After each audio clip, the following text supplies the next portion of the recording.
Du Congo le soir de ce mardi 31 janvier 2023. Le pape François a été reçu par le président de la République au Palais de la Nation. Le chef de l'État a d'abord salué l'expression de la proximité de l'Église au peuple meurtri de la RDC.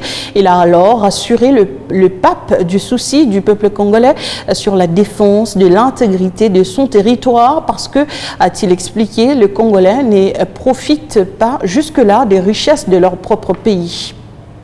Lieu de constater qu'au cours de ces 3 dernières décennies, cette hospitalité qui nous caractérise a été mise à mal par les ennemis de la paix et les groupes terroristes venus essentiellement des pays voisins. Ce malheur qui dure depuis près de 30 ans fait aujourd'hui partie de notre territoire en proie à ces violences et fait de cette zone une zone en rupture de paix où, outre les groupes armés, les puissances étrangères avides de minerais contenus dans notre sous-sol commettent, avec l'appui direct et lâche de notre voisin le Rwanda, de cruelles atrocités, faisant ainsi de la sécurité le premier et grand défi du gouvernement.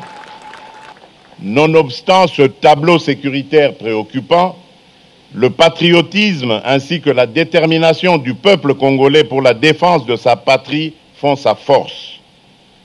Sachez, sa sainteté, que le peuple congolais demeure et demeurera un peuple grand, un peuple uni et fort face à toute menace faite à l'intégrité de son territoire et à la survie de sa nation.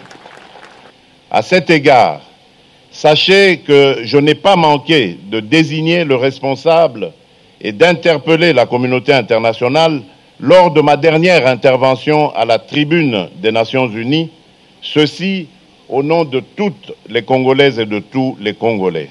Aujourd'hui, plus qu'avant, nous définit et nous caractérise comme nation. Aussi, je l'ai dit dans le titre, le pape François a dit la messe ce mercredi 1er